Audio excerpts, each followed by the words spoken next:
بسم الله الرحمن الرحيم والصلاة والسلام على رسول الله وعلى آله وصحبه أجمعين. Bonjour à tous, on se retrouve aujourd'hui pour la seconde partie de notre série consacrée au calcul de la paye pas à pas. Donc, petit rappel pour ceux qui n'ont pas suivi le premier épisode. L'objet de cette série consiste à vous apprendre à calculer une paye manuellement en procédant par niveau. C'est-à-dire que la difficulté aura tendance à augmenter au fil des épisodes. D'ailleurs, on a commencé lors du premier épisode à calculer une paye de ce qu'il y a de plus basique. Et on va augmenter la difficulté jusqu'à arriver au point où on sera en mesure de calculer une paye inverse, c'est-à-dire une paye où on devra déduire le salaire brut à partir du net à payer. Voilà, donc pour ce qui concerne l'épisode d'aujourd'hui, nous allons reprendre exactement la même paye qu'on a traitée lors du premier épisode. Et on va rajouter cette fois-ci des absences de diverses catégories. Et nous verrons à la fin que les absences n'auront pas le même traitement. Donc certaines seront traitées d'une manière et d'autres seront traitées d'une manière totalement différente. Bien sûr, suivant les dispositions réglementaires et légales en ce sens. Voilà, donc je finis de préparer le nécessaire et je vous retrouve juste après pour entamer le cours d'aujourd'hui.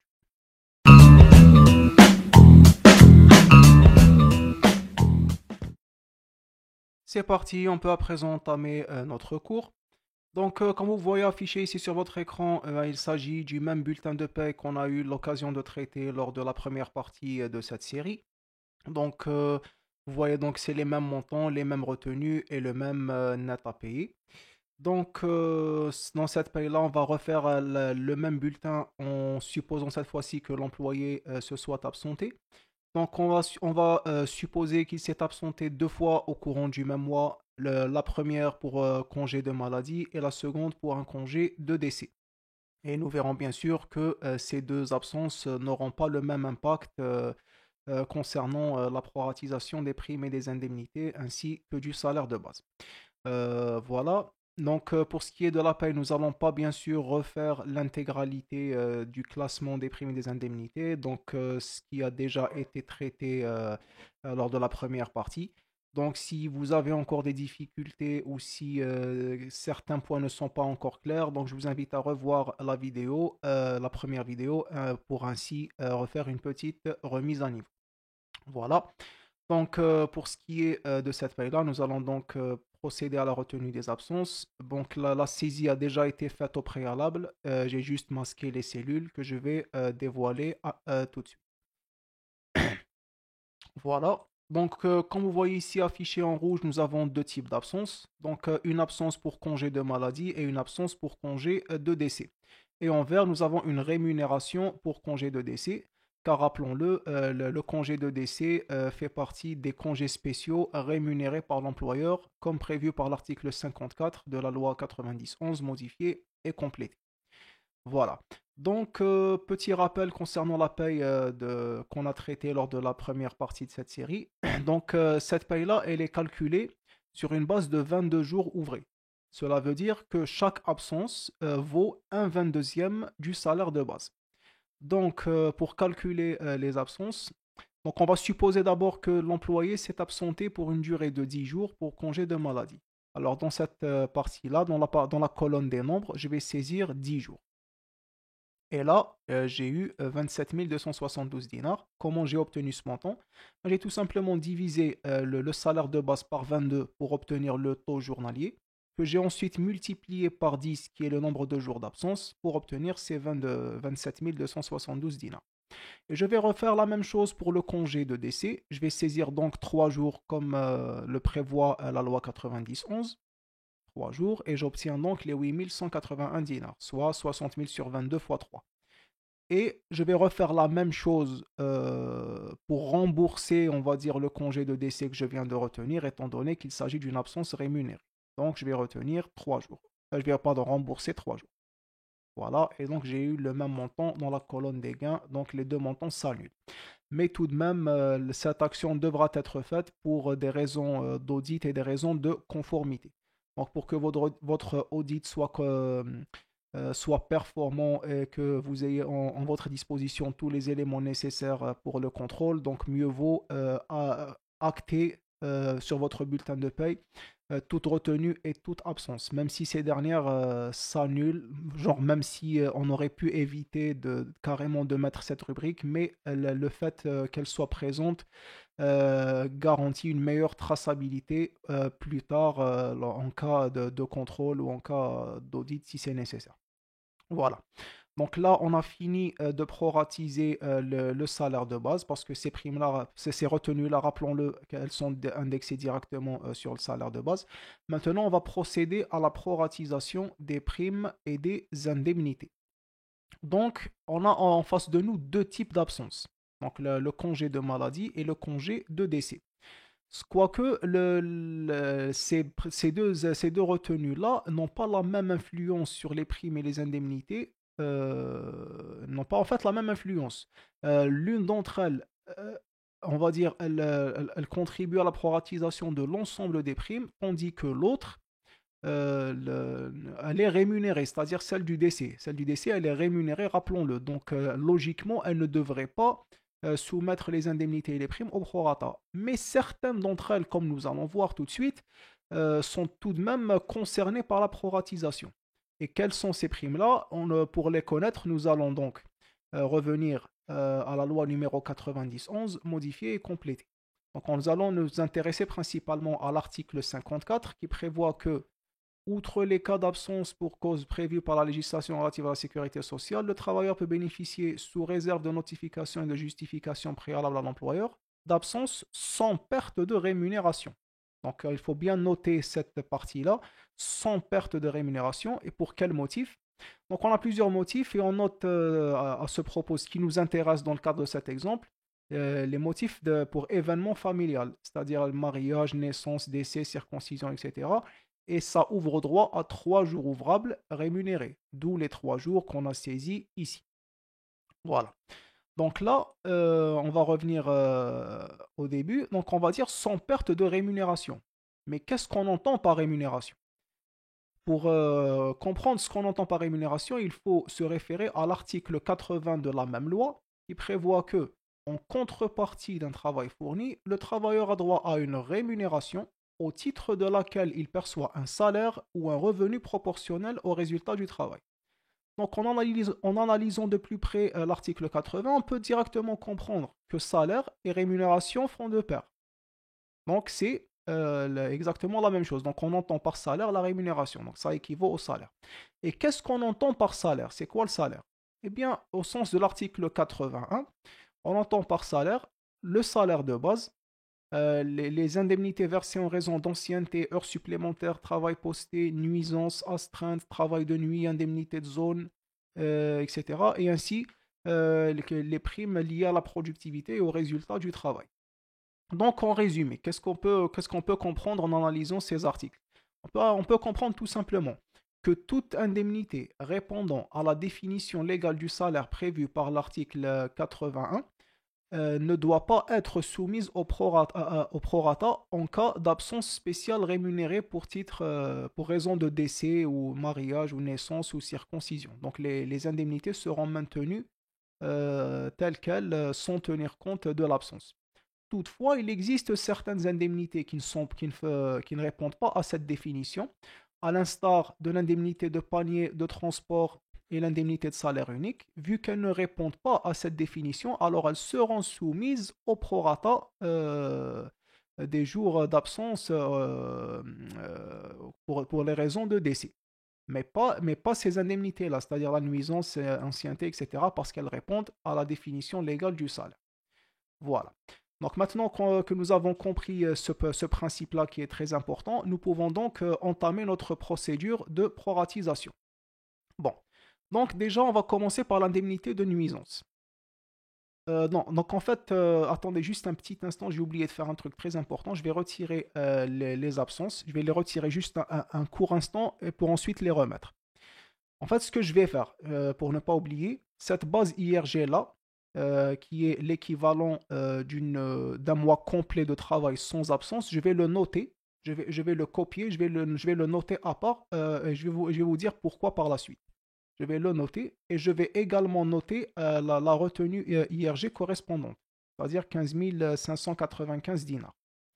Je vais les noter juste ici momentanément et je vais vous expliquer pourquoi le moment venu. Voilà, je remets maintenant les absences. Donc on avait dit 10, 3, 3. Voilà. Maintenant, revenons à notre procédure de proratisation. Donc là, on a dit que l'indemnité de nuisance est calculée sur une base de 22 jours, c'est-à-dire de 22 jours ouvrés, et que l'employé s'est absenté 10 jours pour congé de maladie. Car rappelons-le, ces 3 jours-là ne sont pas comptés comme jours d'absence pour la proratisation de la nuisance. Donc on prend compte que l'arrêt de travail, c'est-à-dire congé de maladie. Donc vu que normalement c'est pour 22 jours et qu'il s'est absenté 10 jours, alors je ne lui attribue que 12 jours. Donc c'est-à-dire je vais mettre égal, donc, pour que vous compreniez mieux, donc égal 22 jours moins les 10 jours d'absence, et ça me donne 1200 dinars au lieu de 2200. Voilà. Ça, c'est pour l'indemnité de nuisance. Maintenant, nous passons à l'indemnité d'ancienneté. Cette indemnité-là, elle est indexée au salaire de base. Donc, elle est indexée au salaire de base via un pourcentage. Donc, ce que je vais faire, cette base-là, qui est de 60 000 dinars, je vais la soumettre au prorata.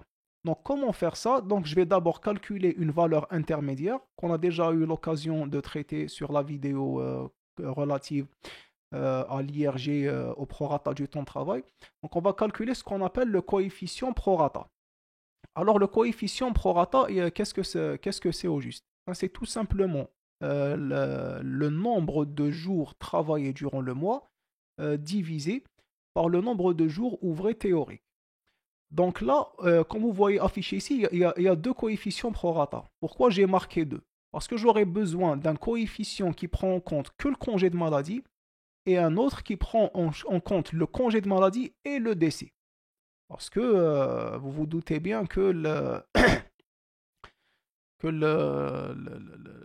les absences n'ont pas le même impact. Parce que le congé de maladie influe sur toute prime et indemnité confondue, tandis que le congé de décès n'influe que sur certaines, que sur une seule des deux catégories.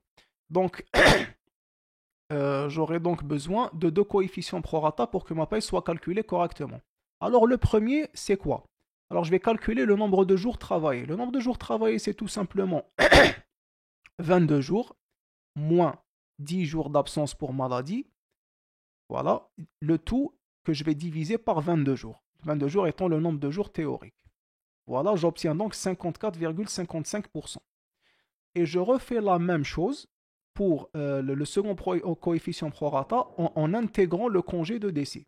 Donc je vais mettre égal 22 moins 10 moins 3, ce qui vaut... Donc c'est 22 moins 10 moins 3, c'est le nombre de jours de travail que je divise par 22. Et j'obtiens donc 40,91%.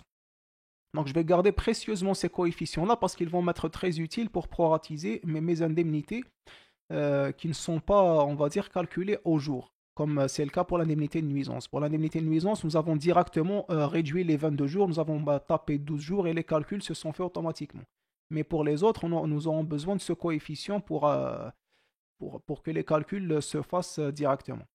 Donc, ce que je vais faire, cette base-là qui est de 60 000 dinars, je vais la multiplier par le coefficient prorata qui ne tient compte que du congé de maladie. Et donc, il est proratisé à 32 727 dinars. Je multiplie par 5% et voilà le nouveau montant. Maintenant, nous passons à l'indemnité de travail postée.